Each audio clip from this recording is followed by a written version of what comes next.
جیسے جیسے اللہ رسول کہہ رہے ہیں نا مان لو کہ یہی ٹھیک ہے, باقی سب کیا ہے بولو غلط. ہم شراب نہیں پیتے میجورٹی الحمدللہ, کیوں؟ حرام ہے اسلام میں. جب حرام ہے ابھی آپشن ہی نہیں ہے کہ تھوڑی پینی ہے کہ زیادہ پینی ہے, نہیں پینی بھائی. جوا اسلام میں کیا ہے؟ حرام ہے. مشرکین مکہ جوا کھیلتے تھے, جتنی رقم جیتتے تھے غریبوں پہ خرچ کرتے تھے ساری. ان کو اس پہ اعتراض ہوتا تھا کہ بھائی یہ اتنا اچھا کام, اس سے تو غریبوں کو فائدہ ہو رہا ہے, اس میں کسی کا دل تھوڑی دکھا رہے ہیں ہم, سامنے والا بھی راضی ہے. لوگ کہتے ہیں کہ جی بعض دفعہ سامنے والے کا کروڑوں کا نقصان ہوتا ہے, تو آپ دلیل دے سکتے ہیں کروڑوں کا نہ کھیلو, ہزاروں کا کھیل لو, اتنا کھیلو کہ جتنا اگلا بھی نقصان برداشت کر سکے. تو کیا جا رہا ہے اس میں؟ وہ بھی راضی, ہم بھی راضی, تو جیتنے. اور خاص طور پہ جیت کے جب غریبوں کو کھلا, یہ پہلے سے ایگریمنٹ ہوتا تھا مشرکین کا کہ جو جوا جیتے گا, جو جانور کا گوشت اسے ملے گا تو سارا غریبوں کو کھلانا ہے. سوال پیدا ہوتا ہے بھائی غریبوں کو کب کھلانا ہے تو جوا کھیل کیوں رہے ہو؟ تو بھائی جو جیتے گا اس کی طرف نسبت ہوگی. غریب کہیں گے اس نے کھلایا ہے, صدقے کی نسبت کس کی طرف ہوگی؟ جو جیتے گا جوا. تو اچھے کام کے لیے کھیل رہے ہیں, سوسائٹی کو فائدہ ہو رہا ہے, نقصان نہیں ہو رہا. قرآن نے اس جوے کو حرام کر دیا. نہیں بھائی, آپ غریب کو کھلائیں, آپ بیوہ کو کھلائیں, یہ کھلانے کا طریقہ اللہ کی نظر میں قابل قبول نہیں ہے. انما الخمر والمیسر, یہ جو سٹے بازی ہے نا, جوئے, یہ کیا ہیں؟ حرام. یہی وجہ انشورنس کو علماء حرام کہتے ہیں. اور جو لبرل قسم کے مولانا مارکیٹ میں آ رہے ہیں نا, کہہ رہے ہیں ایکچولی یہ وہ انشورنس تھوڑی ہے جو سٹے اور جس سے آپس میں لڑائیاں ہوں اور جھگڑے ہوں. اس انشورنس میں تو یہ ہوتا ہے کہ آپ نے بیمہ پالیسی کروائی اور بچے ابا کا اچانک انتقال ہو گیا تو بچوں کا کیا ہوگا؟ یہ مولوی تو چندے لے لیتے ہیں, ایک عام آدمی بیچارہ کہاں جائے گا؟ نہیں یہی بات سمجھ میں. بھائی وہ یتیم ہو گیا تو بچوں کو ابا کی انشورنس کروائی ہوئی, وہ بیمہ پالیسی لی ہوئی تھی نا, لائف انشورنس. ابا مر جائیں گے تو بچوں کو کیا ملے گا؟ پیسہ ملے گا. تو کتنا زبردست تحفظ مل رہا ہے. انشورڈ, اب ہر آدمی کیا ہو گیا ہے؟ انشورڈ, محفوظ ہو گیا ہے. او بھائی یہ گنتیاں ہیں, یہ کیا ہیں؟ یہ جو ہے نا گنتی. ایک صاحب مجھے کہنے لگے میں اپنی گاڑی انشورڈ اگر کرواتا ہوں تو میری گاڑی سیو ہو جائے گی.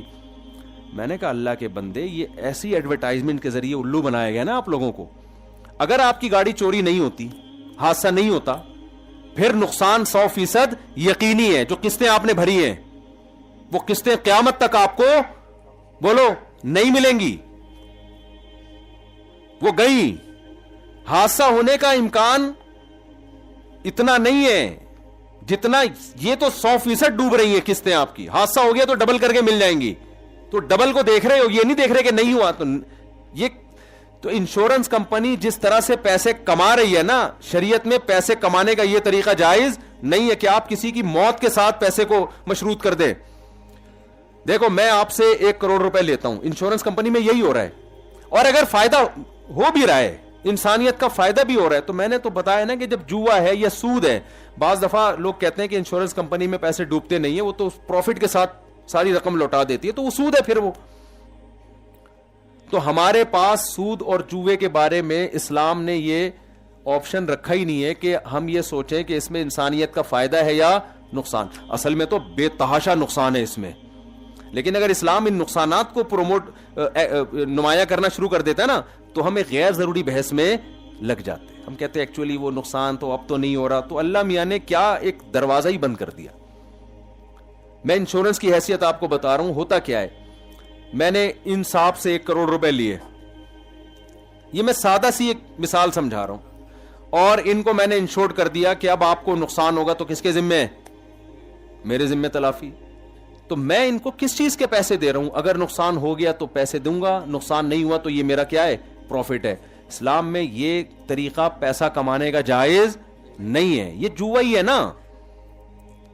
بھائی چاند آیا تو یہ ہوگا, چھاپ آیا تو یہ ہوگا. یہ آپ کے اختیار میں تھوڑی ہے. کوئی اگلا بیمار ہو رہا ہے یا گاڑی کو ایکسیڈنٹ ہو رہا ہے تو باہمی تعاون کا دوسرا کوئی بھی طریقہ اختیار کریں, وہ ٹھیک ہے. انشورنس والا طریقہ ٹھیک نہیں ہے. باہمی تعاون کے اور بہت سارے طریقے ہوتے ہیں, کمیونٹیز بنی ہوئی ہوتی ہیں, لوگ اس میں چندہ دے رہے ہوتے ہیں, اس میں پھر غریبوں کے ساتھ وہ بزنس نہیں ہو سکتا یہ.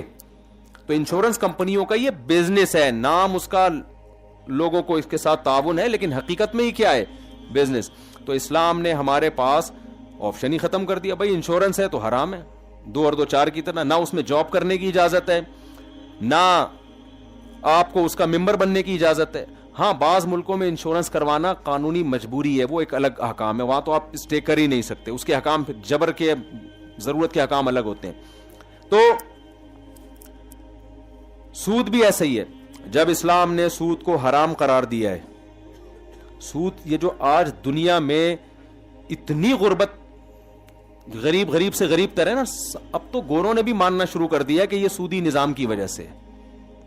لیکن اسلام نے سود کو جب حرام قرار دیا تو لاجک نہیں بیان کی کہ ایکچولی یہ ہوگا تو یوں, کہ دنیا کے فلاسفر سارے اس بحث میں لگ جاتے.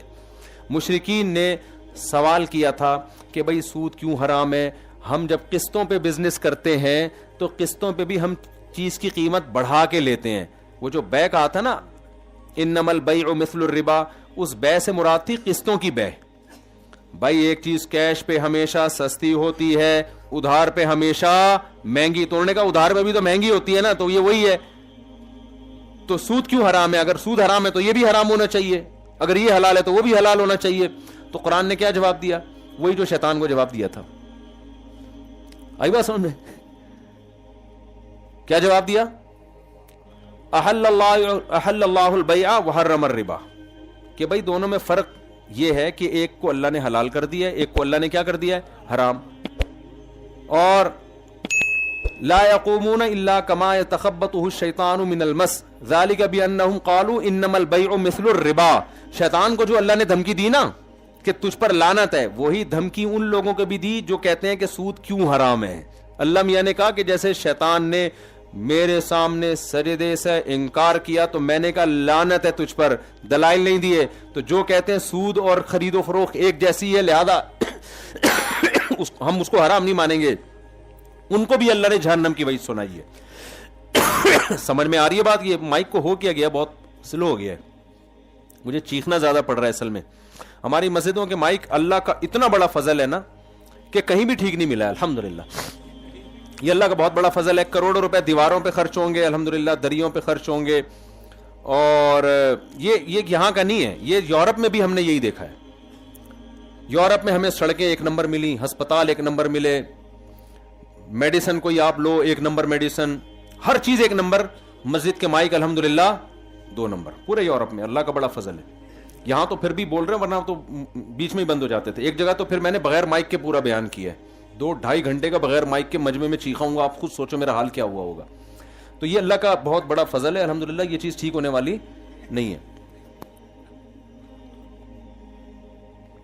تو ہم بات کو جلدی سے